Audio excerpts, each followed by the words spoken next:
Today I'm going to get into and I'm going to talk about the rise of capitalism in the United States, so-called age of industry, which really takes off after the American Civil War. So get into that because you don't really have any corporations much or companies we know of that are really before the Civil War, not too much. And of course, it's going to lead to the rise of big business, the so-called capitalists, captains of industry that kind of come in and of course kind of start developing things in the country. And of course, they're known as, like I said, the robber barons, is what a lot of people, of course, refer to them as pretty much.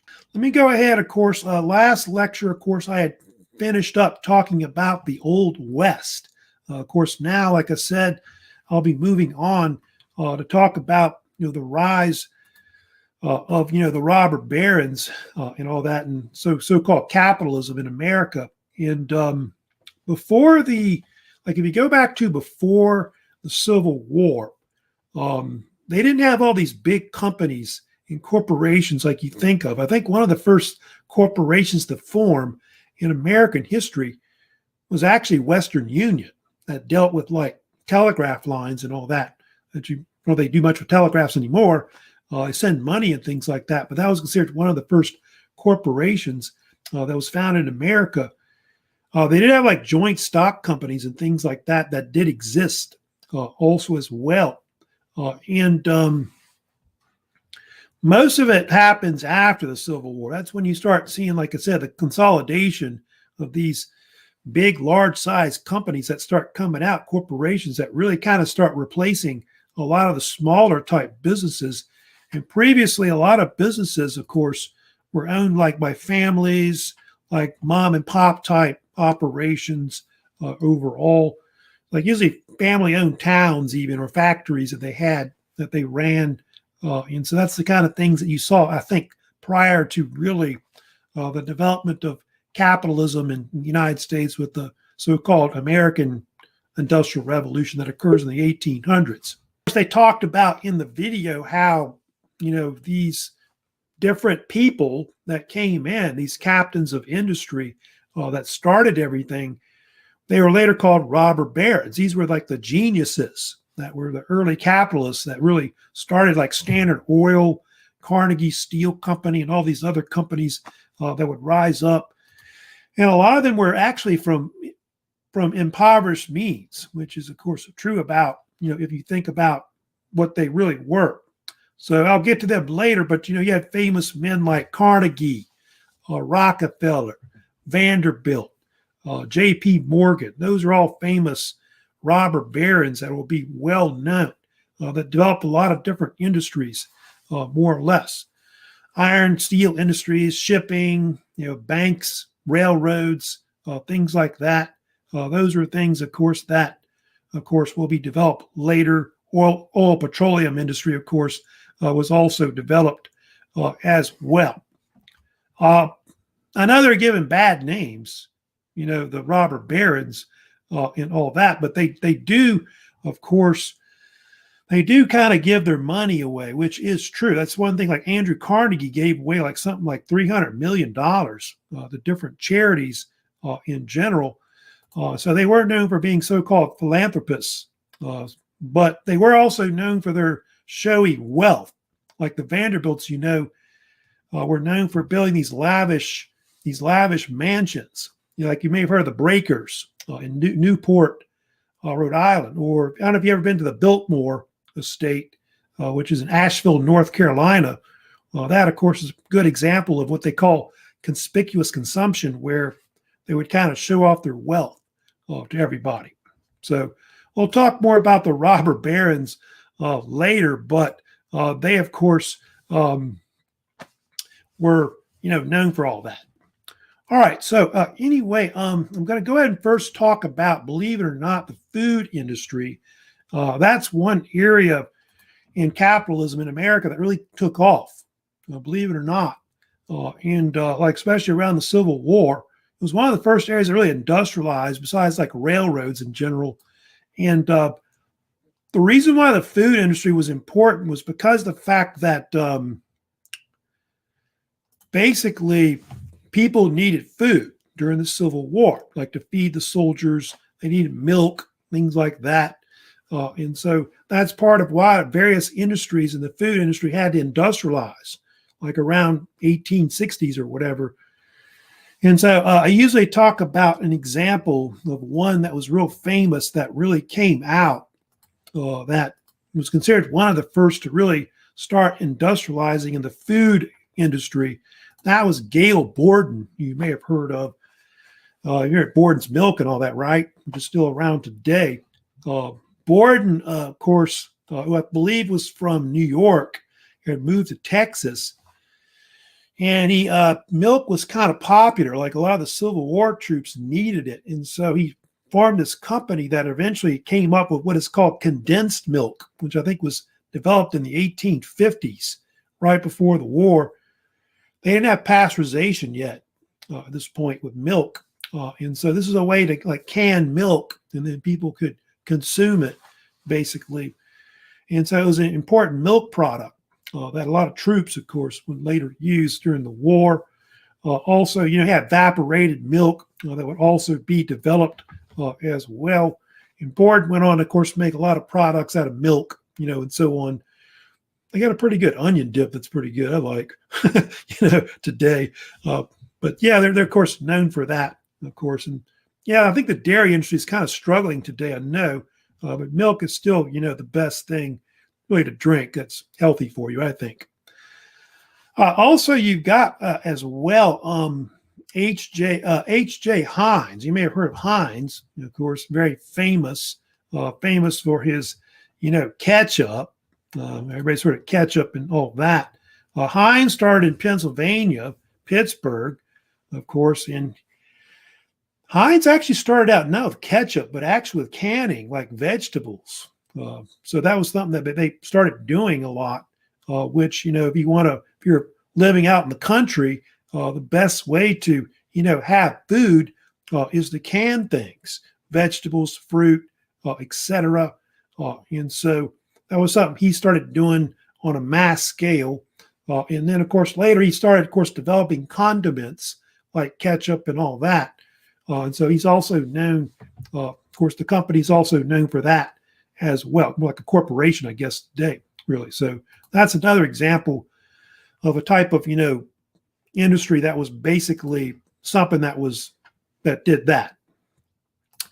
Now, they also got the meat packing industry. I did want to kind of get into and talk about that. The meat packing industry was another industry that really got really going with industrializing in the 1800s as well. That was because of the popularity of meat, especially beef, like in Texas, which was being shipped to different markets. And so Chicago and other cities started, building these meat packing plants, which, by the way, were heavily influenced, like how they took apart animals, was kind of influenced by the Native Americans, which would use, every part of the animal, if you know about this.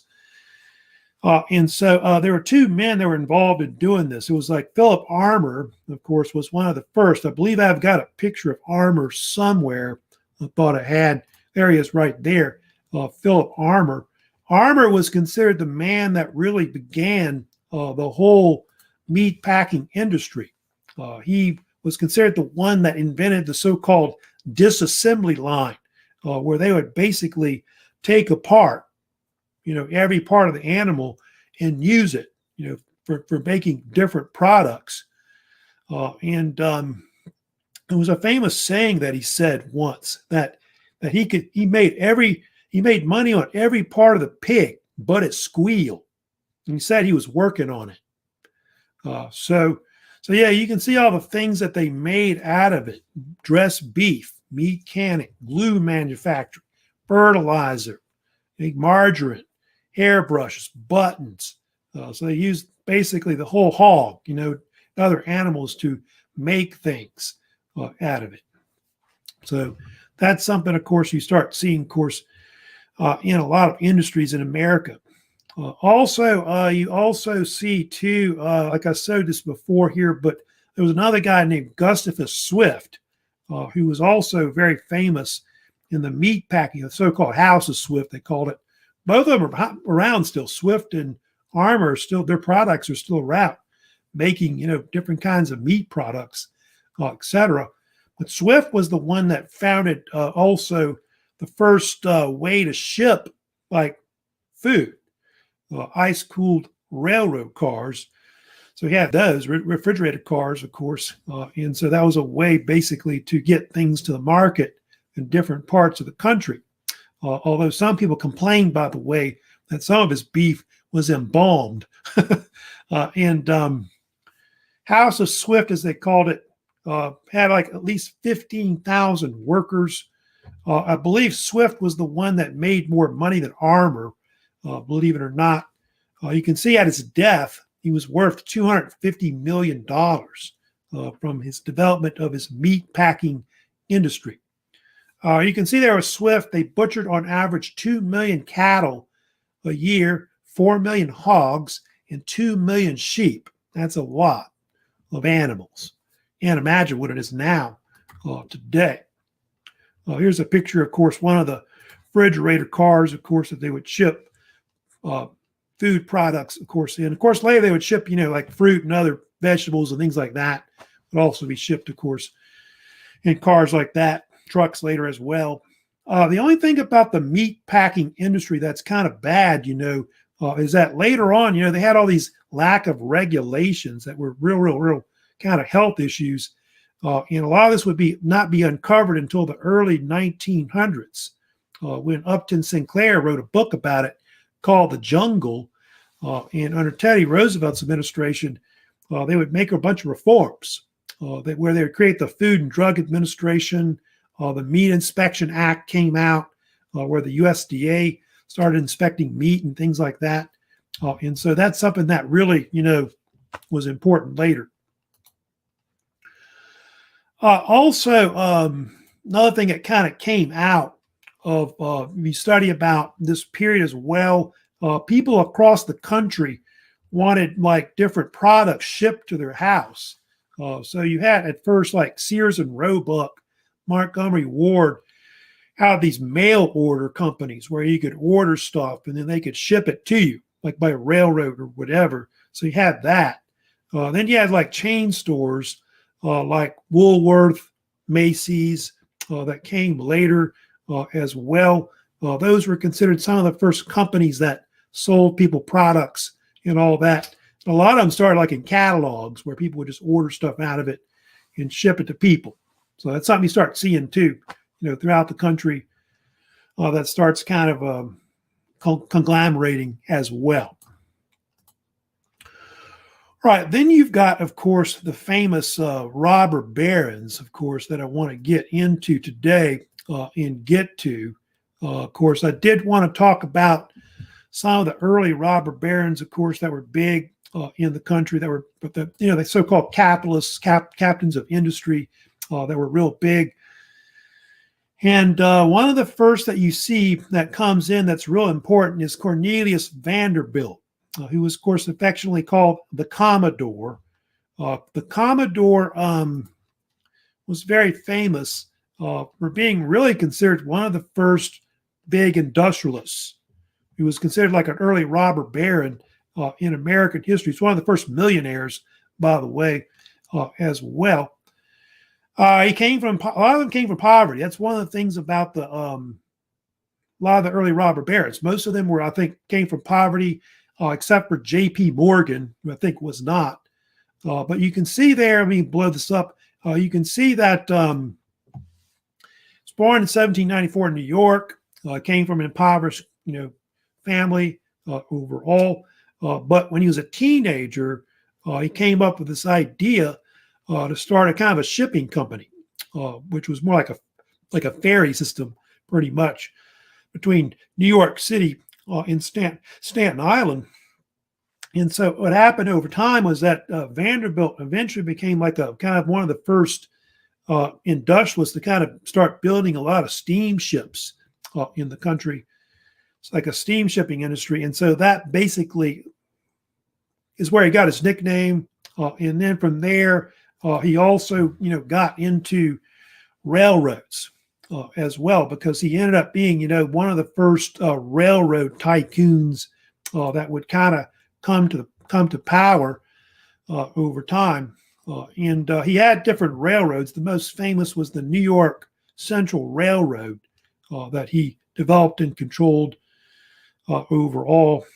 And you can see he was also known for a few other things that were famous later. Vanderbilt was basically famous for also being a philanthropist, giving away a lot of his money. He was known for founding Vanderbilt University, which is in, of course, Nashville, Tennessee, which he spent about $1 million to develop it at that time. So he was kind of known for all of those kind of things overall. I mentioned this before, but the Vanderbilts were famous for all their showy mansions, which was a form of conspicuous consumption. And I told you about those two mansions, the Breakers, the Biltmore. Those two mansions, of course, were some of the later Vanderbilts were kind of known for, of course, doing. But you can see he was kind of a pretty honest guy. He was kind of ruthless, as a businessman, but he was kind of more honest reputation compared to some of the later ones, which were not. Some of the later robber barons were kind of sometimes dishonest about their reputations and things like that. Then they have, of course, the one they talked in the video, which was Andrew Carnegie. I think they mentioned him a little bit as one of the main industrialists that, of course, was very famous from Scotland. Originally came over, of course, here to America. Pittsburgh, of course, so-called capital of steel, of course, is where he would, of course, develop his industry. And Carnegie was known for developing what they call the Bessemer process, which, of course, was developed in England by this man named Henry Bessemer. And so he would use that process where they would take, raw pig iron and make it into steel, which is carbonized iron. And so he, began to use this massive industry to control, the steel industry overall. And like I said, Pittsburgh, became later the central capital of the steel industry, especially in the 20th century. It would, at least up to the 1960s and 70s, it was at one point. And so Pittsburgh has often been called the so-called Steel City today. That's why you have the Pittsburgh Steelers, in the NFL. And he later, of course, sold it to J.P. Morgan. I forget the amount it was, but it was a good bit. I think it was $480 million is how much he actually sold it for, his company. They created U.S. Steel out of it, which was one of the first billion-dollar corporations that was created. And then they talked about how the fact that he gave a lot of his wealth away. I think he gave away something like $350 million of his wealth away. That's ridiculous, the amount of money he gave away, which they talked about the fact that he created a bunch schools. They were created the Carnegie Mellon University, of course, as example. And he founded, of course, a bunch of, libraries all over the country as well. And he did all this because through that whole method they talked about in that short video, which was vertical integration, where he basically controlled the whole industry from beginning to end, from the coal mines to the railroads to the steel mills. He controlled pretty much everything, the method of it. And so that's how he was able to monopolize it, which later led to, of course, steel. Vanderbilt was from New York. So he was born in America. But Carnegie, if you want to say it that way, of course, was from Scotland, and he immigrated to the United States. All right, so yeah, talking about those, of course, those robber barons. Now, the one that they always talk about, which of course I'll be getting into next, which is even there's of course, by the way, a furnace, one of those Bessemer furnaces that they, of course, made back in the 19th century, which would convert pig iron into steel. They usually call it a Bessemer furnace, or it's called a steel furnace. And he would kind of borrow that process in America and bring it over here. I think this picture here, there, of course, a famous quote he said. There was a quote he said that was famous. He said, "I started life as a poor man and I wish to end it that way. He didn't want to die a rich man. He wanted to give his wealth away and help out the impoverished, basically. But you can see here how that's how a lot of these companies like that, like Carnegie Steel, would control everything from mining all the way down to the refining of steel and so on, rolling of steel. You can see they pretty much control the process of it. Now, I will be getting into, and I will be talking about, of course, the next thing that's petroleum. Oil industry, of course, is the next big industry that's pretty important. The oil industry began in the 1860s, like just maybe close around the Civil War. And what happened was oil was discovered in Pennsylvania, a place called Titusville.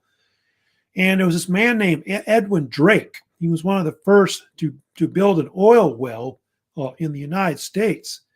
And of course, at first, people made fun of Drake. They called it Drake's Folly because they thought he wouldn't get anything. And when he struck oil, you know that in 1859, basically that the people realized that oil industry was another industry that could obviously be developed.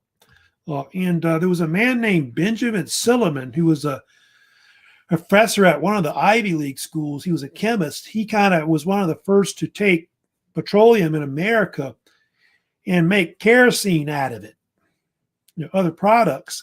And so basically they realized that they could use it for different fuels, like in lanterns and so on.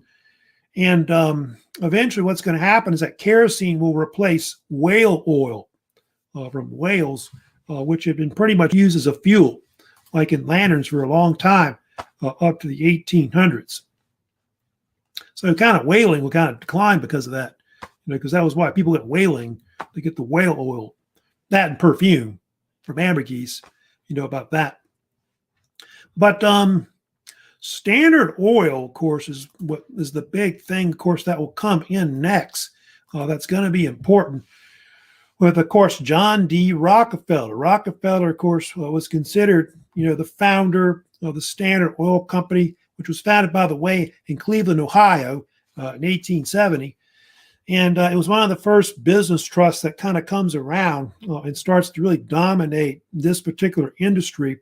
And Rockefeller would dominate the whole thing. He would control the production of oil. He would control the refining of it, the transportation of the oil and selling of it, like gasoline and all that later as well. And Standard Oil was able to develop itself into a trust because of the horizontal integration that they talked about in the short video at the beginning of this lecture. And basically, they would control a strategic aspect of the oil industry, which happened to be, by the way, refining. Refining is the most important key aspect, of course, still in the oil industry today. It's great if you got oil, but if you can't make it out of something, it's worthless.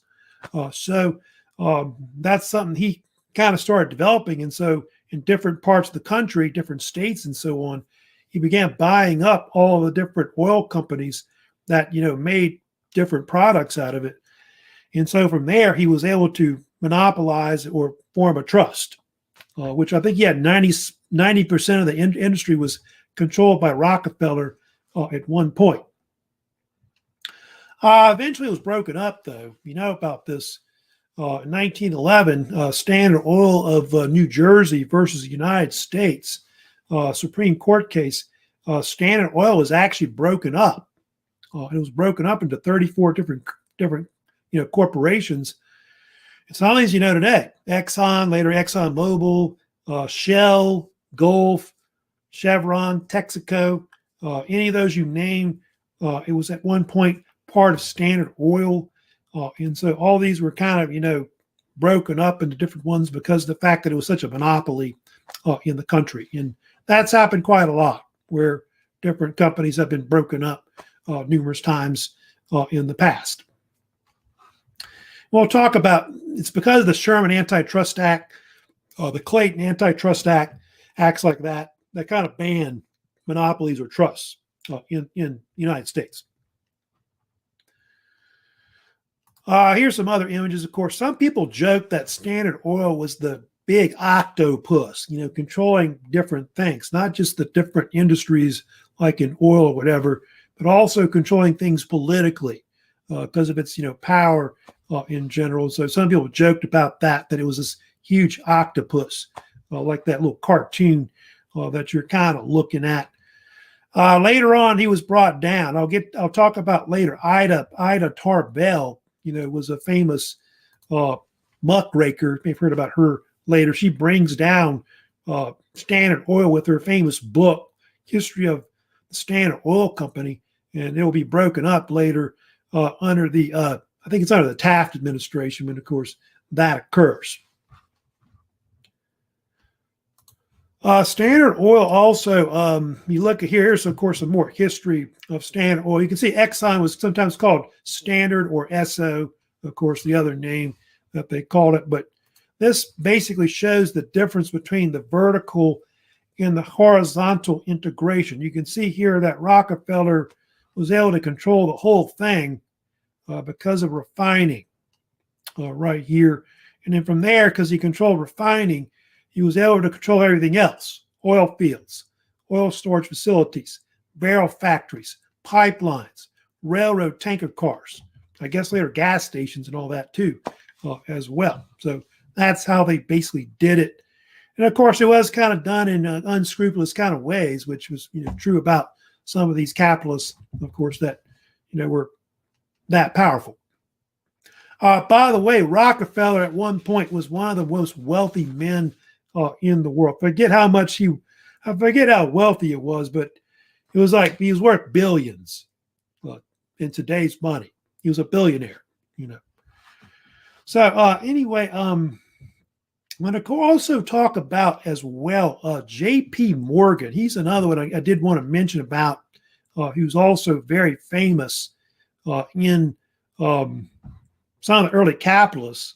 He's big as well. J.P. Morgan, was into all kinds of things. He was a financier on Wall Street. He was a banker. Like you may have heard of Chase Manhattan Bank, right? Of course, he pretty much controlled that. It's pretty much where my mortgage is. And railroads, he was into steel industry, the U.S. Steel, electric industries. So J.P. Morgan was basically everywhere. He was a billionaire too, also as well. But he came from, of course, more wealthy backgrounds. Wasn't like poor like the other guys, but you can see he was also engaged in a lot of illegal practices as well. And so some of his monopolies or trusts were also broken up as well. They were. I think one of them was the Northern Securities Company, I think under Teddy Roosevelt, was broken up too. Under Teddy Roosevelt's administration, which was a railroad trust. So he had his hand everywhere, J.P. Morgan. And of course, Chase Manhattan Bank is one of the most famous things that, of course, he helped establish. All right. Also, I want to get into next. I did want to talk about one thing that's famous, I guess, about the 19th century is you have the development of a lot of different famous American inventors, entrepreneurs that kind of affect American capitalism. They were kind of in the Industrial Revolution that helped to kind of industrialize America and other countries. And I'll kind of go back to before the Civil War a little bit. I'll go kind of before that and mostly talk about the late 19th century, primarily the ones that were famous overall. One of them that was the first that I did want to talk about is McCormick. You've heard of Cyrus McCormick. He was, of course, was well known overall. McCormick was the one who founded what they called later the International Harvester Company. That's what they dub it today. And he developed some of the first mechanical reapers, like the cut grain, which were drawn by horses. So he was kind of important. His company was based in Chicago, and you can see they began to build a lot of these, like 10,000 or more were being built and then over time, it's going to eventually be, types of machines that are powered by, gas engines, diesel engines in the future. So McCormick was very vital in that area, and it's still around. The IHC, International Harvester Company, is one of those companies that's kind of rivaled up there with John Deere, et cetera, Kubota, other companies that do the same thing also as well. Also, you got, of course, Samuel B. Morse as well. He's important as well. I think he was on that same one right here. But he's the one who developed the telegraph. That's well known. He, of course, developed the Morse code, which was a series of dots and dashes where they would send electric pulses to send messages. And he actually sent one of the first messages by telegraph in 1844, which was, by the way, like a saying from the Bible, which was, "What has God wrought?" And so that became very popular in America afterwards. And so by the Civil War, they started using telegraph lines a lot for telecommunications. And the telegraph was the early form of like telecommunications before you had the phone and wireless telegraph and so on. So before that, you want to send somebody a message, you had to mail a letter or something like that, or send a message to somebody, maybe by horseback or whatever, and it took forever. So that's basically, of course, Samuel B. Morse right there. Also, you had a lot of other types of telecommunications that were big in America besides the the so-called telegraph right there. You had also Alexander Graham Bell. He was one of the first, of course, to patent the telephone in 1876. Bell came from Britain originally. He migrated to Canada and ended up in Philadelphia.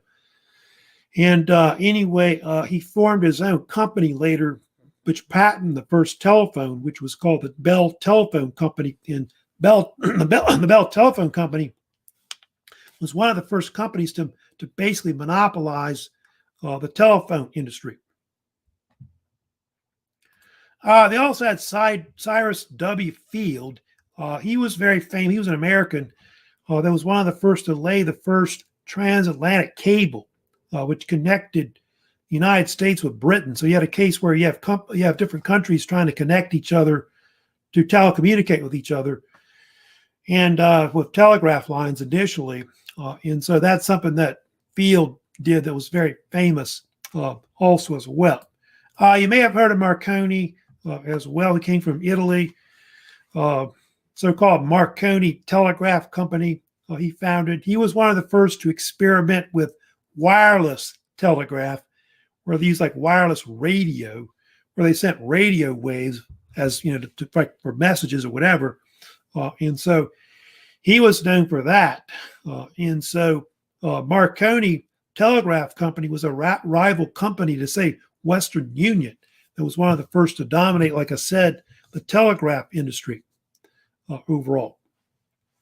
So you can see later they have like the radios developed in the early 1900s, where these people listen to music news. The television is developed in the 1920s, believe it or not, was. And so those are different things that are kind of developed later in American history that are kind of important for later. Also, you may have heard of John Deere. He's, of course, important as well. Deere. And Deere was instrumental in developing the first iron and then later steel plows, like manufacturing them in a large amount. So he started his own company that became very famous in American history, which is John Deere, the John Deere Company, which is still around today, famous for their green tractors, right, as a whole. And so he's pretty important in developing a lot of farm implements to make farming a lot easier, for farmers in general. So got the John Deere plow, came out in 1837, of course, which you can see there. Also, you've got Charles Goodyear, who's important as well. He was important in American history, developing the first vulcanized rubber for like tires and things like that.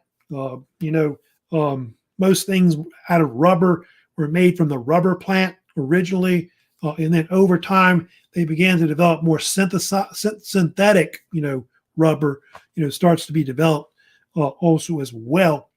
And so he would create his own company to do that, which was, of course, called Goodyear. So called Goodyear Tire Company, which is like, all these different tire companies, Firestone, Yokohama, and so on that you've got today. That was one of the first, of course, to do that. That's famous. So-called rubber. So back 1840s, when Charles Goodyear, got started pretty much. You may have heard of Elijah Otis. He's also famous too. Otis is the one that developed some of the first elevators, escalators that were used in buildings to bring people up to different, floors in buildings. And, without that, without escalators, especially without elevators, skyscrapers wouldn't be possible. Who would want to run up 100 flight of stairs, right? More or less. And so that's something he was kind of known for. That was very famous. He also made the first elevators that had some kind of emergency brake with it if it fell from a high level. And so he, of course, did that, which was very famous. Oh, another one who's I'll kind of throw in there too, who's famous, is John Roebling. He was an American engineer. He was one of the first to develop a steel wire suspension bridge, which you see there was built in the 1860s, which is the Brooklyn Bridge. And the Brooklyn Bridge, built in New York City, bridged basically from what is, Manhattan in New York to what is Brooklyn. That's considered one of the types of bridges in the world that was copied by other people.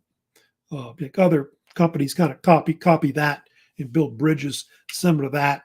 Like the Golden Gate Bridge, I guess, kind of similar to that, that you have later, built in the 20th century. So bridges like that start to be built, of course, sometime after the American Civil War. Here's something you don't think about, but, the typewriter was something that was developed in the 1870s, which, of course, Christopher Sholes. Of course, people don't use typewriters much anymore. But one thing that he is famous for today now, the keyboard, like the way the keyboard is and the way you type the keys and all that is all something he developed originally back in the 1870s, the so-called QWERTY, keyboard. I always wonder why he put it in that order, QWERTY, but I guess he did. So that influenced a lot of things like with computers, cell phones, and other things where you type up stuff and so on. And so you can see he sold his prototype to Remington, which was, I guess, built the first mass-produced typewriters and all that. And so you see it today with computers and all that. Pretty much everybody's got a keyboard with their computers and all that. So he obviously had an influence on that, like I said. Also, of course, very influential, of course, man, you talk about as well during, American history, like in the late 19th, early 20th century. Of course, we got Alexander Graham Bell. There, of course, is a picture you can see him developing the telephone right there. And he and Thomas Watson were the ones that actually developed it. And I don't know if you heard about the story about Alexander Graham Bell, about how they were, I think they have a story about the first conversation that they ever had about the telephone. They were kind of experimenting in his lab with Watson. And what happened was Bell spilled some acid on himself. And so he got on the phone. He said, "Watson, come here. I need you." That's what he told him. So Watson heard him and went in there and tried to help him after he had burned himself. And so that was the first conversation that ever happened with a telephone. Edison, of course, was very prolific as an inventor in American history. If you hear about that, he, of course, is considered one of the most famous to invent the most patents, like something like over 1,300 patents were developed by him. He and his scientists and workshop inventors. And Edison was often called the Wizard of Menlo Park because he had this inventor's factory that he had in Menlo Park, New Jersey. And of course, a lot of his patents, changed people's lives, advanced, technology and the way culture is later in America. And Edison once remarked that he talked about the fact that when he invented something, he talked about the fact that it was like say, I didn't invent the battery, or I didn't invent the light bulb. I just invented ways not to invent the light bulb. Or he said also that his inventions were 99% inspiration, 1% 99% inspiration. It's 99% perspiration, 1% inspiration. Get that mixed up. That's basically saying that's a lot of hard work, basically, to invent these inventions. And of course, people thought that they were basically just made out of magic, wizardry, whatever. But they weren't. Of course, the phonograph you see there, invented in 1877 in New Jersey, was considered the first machine that could either record or play music. And actually, in 1877, around that time, he actually recorded the first song, which was "Mary Had a Little Lamb," with him singing it. And supposedly Edison went to France, where he, I think in front of a bunch of scientists, he showed off his machine. They thought there's got to be a ventriloquist in the room. There's no way this thing works, stuff like that, but it did. So, but he was known for all kinds of inventions. Like, of course, the most famous invention he invented was the light bulb. Of course, you've heard about, which is, of course, still around today and used. The movie projector or movie camera were something he invented, which led to the development of Hollywood in the United States and California, where the movie industry took off. He also developed the first movie, which was the Great Train Robbery in the early 1900s. He also founded General Electric as well, which I think was originally called the Edison Electric Company or something like that, but they basically call it General Electric later. It took its name off the company. But he also founded the first power company. He had a power company in New York. He even built, which is really weird, he built these cement buildings, like houses. I think some kind of cement company he had, and he built what they call Edison cement with it, which is kind of unique. So yeah, I've got some other pictures showing some of the stuff Edison did as well. There's the so-called light bulb he's known for. Edison Electric, of course, became General Electric, of course, which is still around today, GE. So yeah, New York City, he was able to basically electrify that city. So in the United States, New York City was one of the first to have electricity, lights and things like that. But cities in Europe already had that at the time, but a lot of the lights they used were kind of more dangerous, like arc lights. And so the incandescent light bulb was more practical and more durable. Also, of course, another famous inventor, and he had his company later, which was Kodak. George Eastman, of course, you may have heard of him, which was developed in Rochester, New York. And so he was very, very famous for developing portable hand cameras, for photography. And photography was developed actually in France, early photography, which came to the United States because they were starting to use it around the Civil War. But it's not really until the late 19th century that you start seeing more portable type hand cameras, which are around today that you see. So you have that also as well. Also at the turn of the century, of course, you start seeing people different cities building subways also as well. 1897, you've got the first subway that's built in Boston, Massachusetts, which connected Boston Harbor to East Boston. So you start seeing that going on. Also, New York, also in 1904, starts building their subway as well. And so all these different major cities will start putting some of their subways underground or above ground in general to move populations around for transportation. So you see a lot of transportation networks being built within cities that are still today overall. But they started already having this like in Europe. They, I think, started right before them having subways also.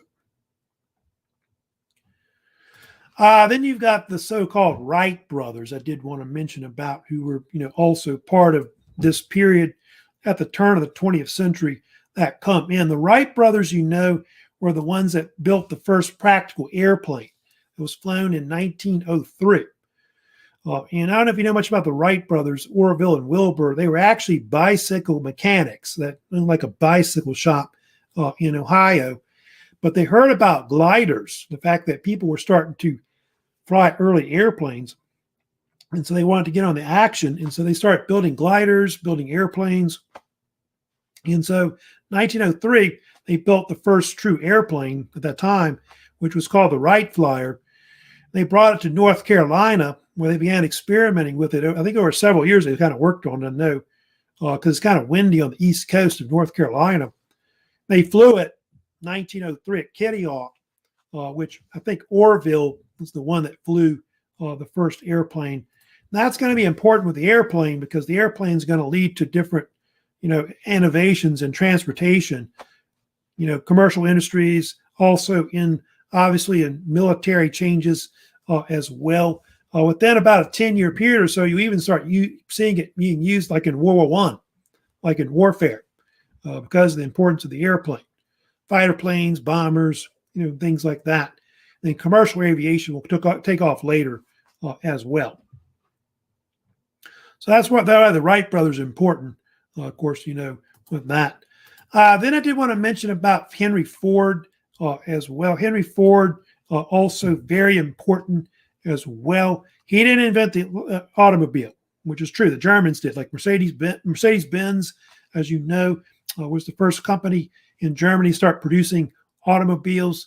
But Ford was one of the first to begin mass producing automobiles with, interchangeable parts in general near Detroit, Michigan.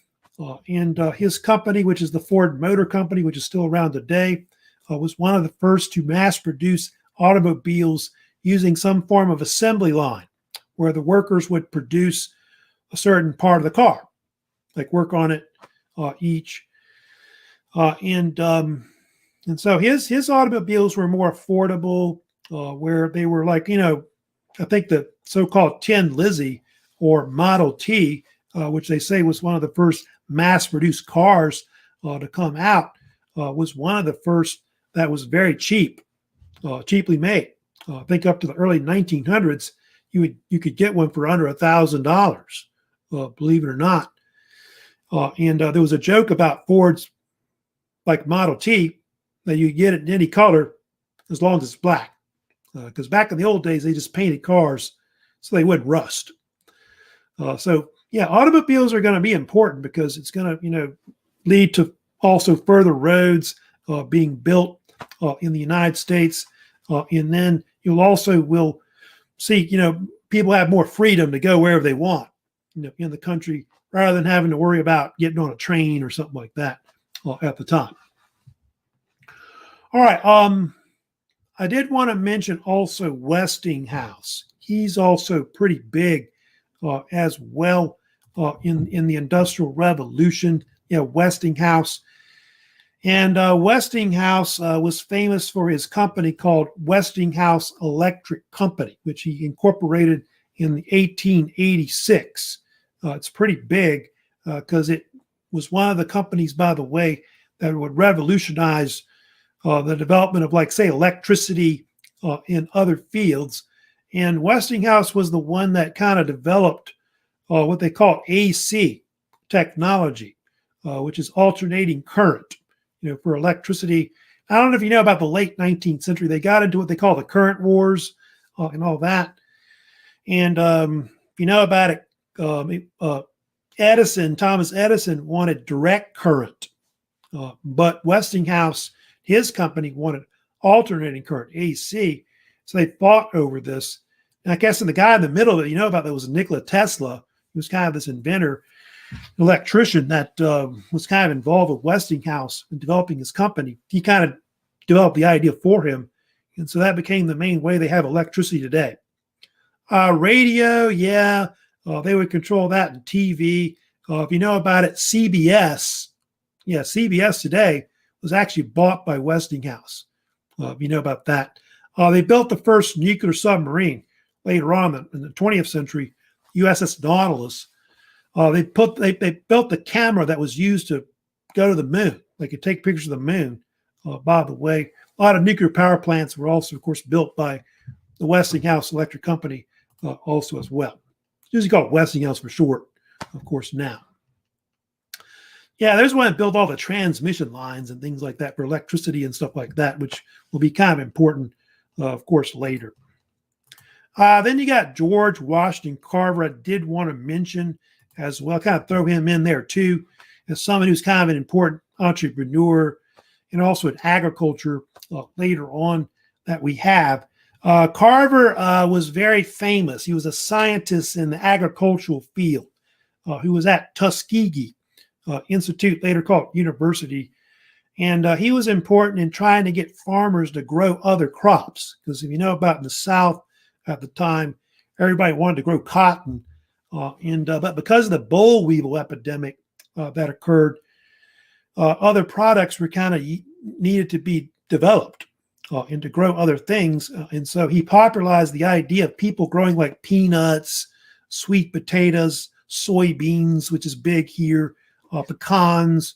My mother's side of the family owns a lot of land out in Point Capee Parish, and they grow a lot of soybeans. You know, of course, so because of Carver, you know, he popularized the idea of people, you know, growing soybeans in general. He was more known for the peanut, if you know about that, and made peanut butter kind of popular and things like that. I think they often call him Mr. Peanut, if you know about that, George Washington Carver. So he's very famous. A lot of people knew him. He was kind of worldwide known as a scientist and all that. And so he created a lot of innovations, which are still, of course, used today in the agricultural industry overall. So basically, yeah, that's you know some of the things kind of talking about you know some of the things that developed in the age of industry at the time, innovations, of course, that will be there. I do have a few minutes. I guess I can kind of talk about a little bit about organized labor. I don't know if I'll be able to finish that today, but I will kind of for a few minutes talk about that also as well. I did want to get into that because we'll probably want to move on later, talk about organized labor, organization of the farmers in America in general. And you study about the age of industry, you know, before that, you know, there weren't really a whole lot of unions and organized labor before the Civil War. There was hardly nothing. It was very little before the Civil War. And average wages, average working conditions of most American workers was pretty poor. Like the workers were awful that some had to live in and work in.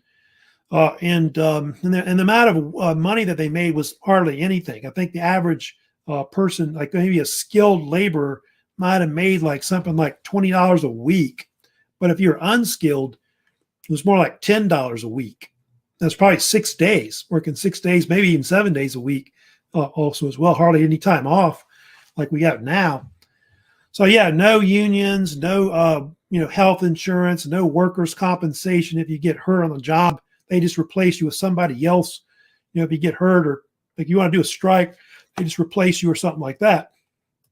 And they think that early unions developed from strikes, believe it or not, in American history. Like these are down here, the railroad strike of 1877. That was considered one of the first strikes in American history that really took place in the United States.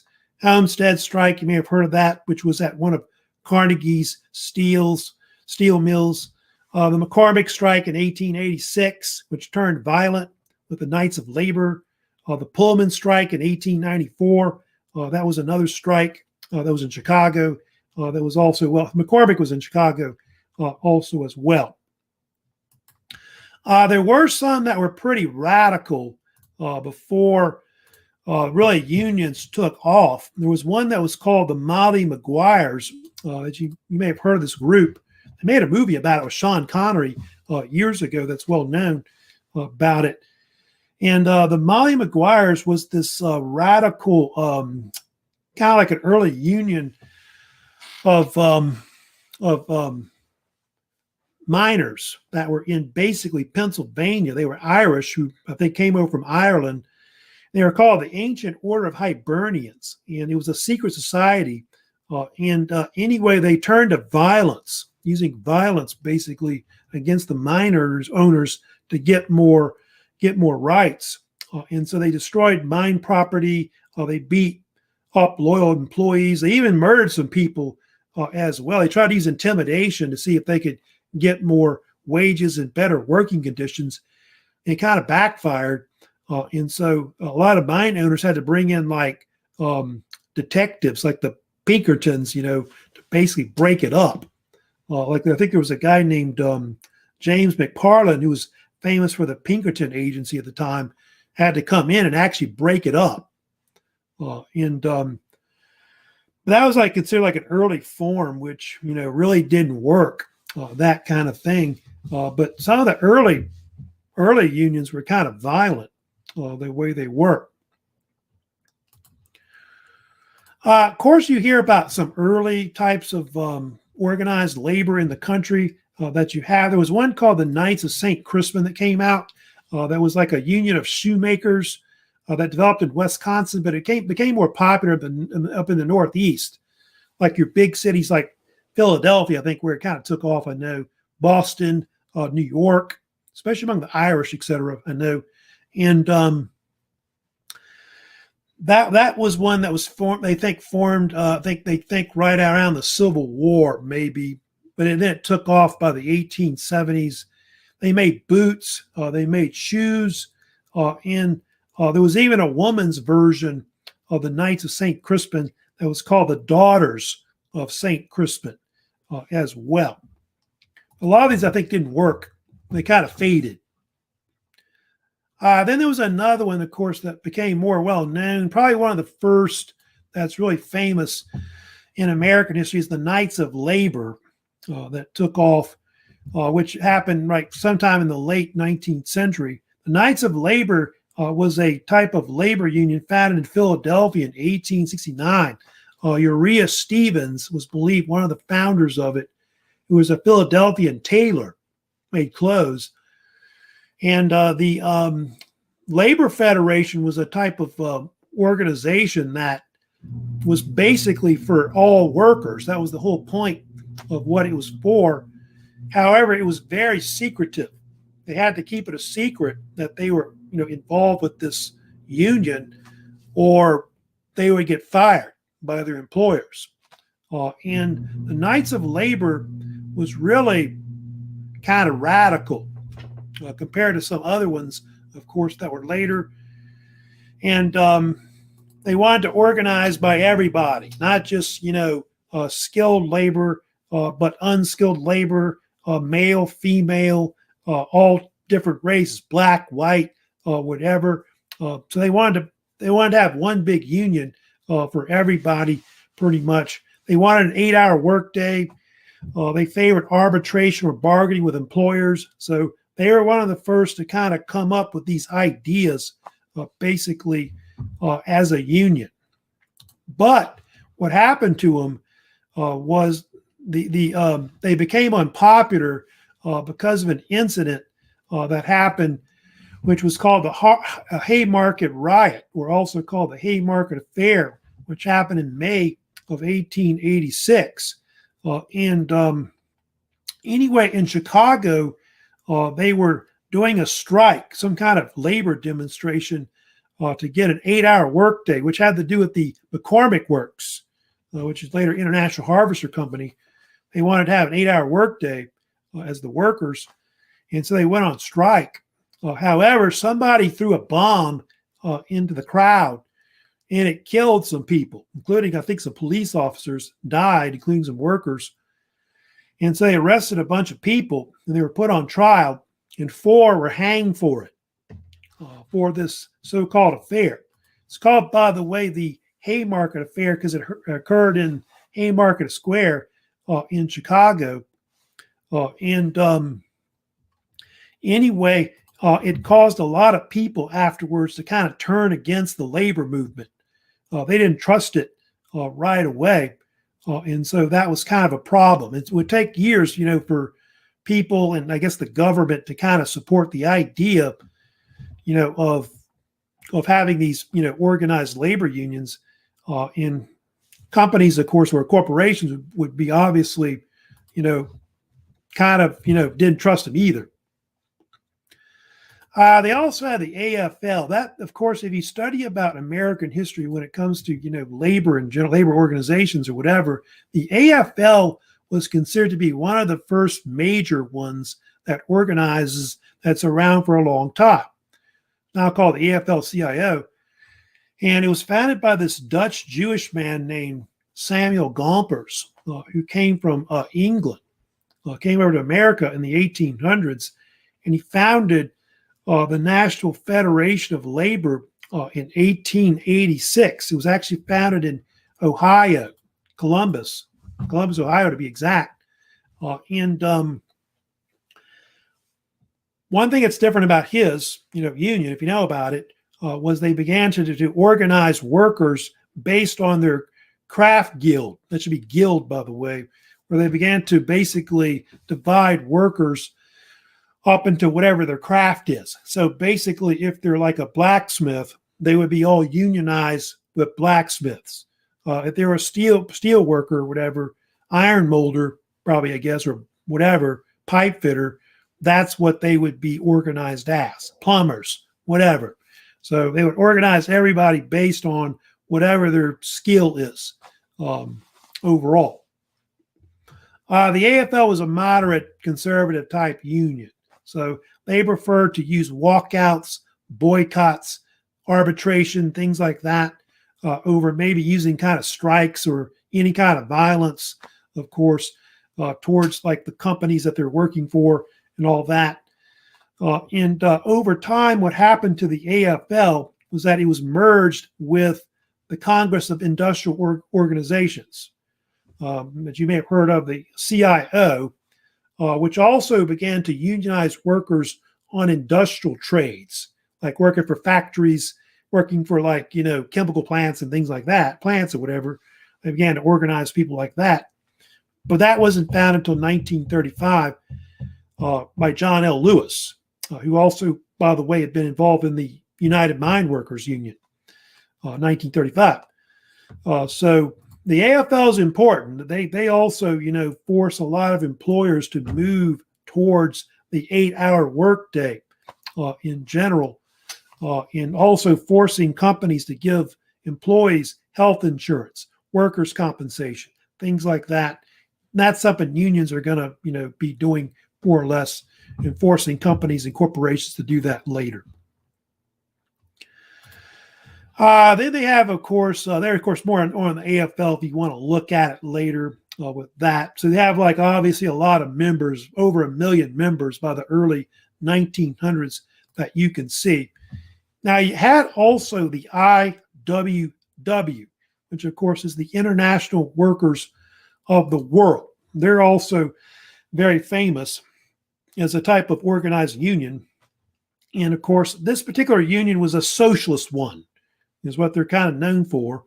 And it was the idea of like one big union for all workers, no matter what race, sex, skilled, unskilled, basically they're kind of like the Knights of Labor, kind of similar to it, but more, I guess, of a socialist slant to it. And it was founded in 1905 by William Big Bill Haywood. And they began to organize everybody, even like, say, African Americans, trying to organize them. And you can see there that they were obviously against the capitalist system. Some of their goals, of course, is to overthrow capitalism, replace it with a more socialist type economy, and they are still around. The IWW, I don't know if there's as many people that are probably in it, but there are still people that are in, of course, the international workers of the world. They had a kind of a bad name. A lot of people, of course, would call them Wobblies, of course. I don't know if you know much about why they called them that, but the name Wobbly was used because of the fact that they would kind of wobble when it came to working. So they tend to like use strikes in general to get whatever they want. And so sometimes employers weren't really sure if they would work or not. Because the joke about IWW was that it really meant I won't work. There was also this joke I remember hearing about years ago, which is famous, but there was a joke where a bunch of, there was like something to the restaurant, like a Chinese restaurant, and there was a Chinese guy that would give them a discount if they were part of this union, IWW, the Wobblies. And of course, he couldn't speak English well. He would say, "Are you with I Wobble Wobble?" Instead of saying IWW, he would say I Wobble Wobble. And so I think that's where the term wobbly came from, was from that joke, but I think it's like a made up story, maybe. Eugene Debs was also kind of instrumental. He was with the IWW as well. He was involved in unions. He founded the American Railway Union. He was also involved in a lot of strikes also as well. And Debs, he and Haywood were the ones that kind of helped to develop the IWW, but he was a big member of the Socialist Party of America, was also an American politician. He ran numerous times for the presidency. I think 4 times that Debs actually ran for president with, I think, I want to say, 5 times he ran at one point.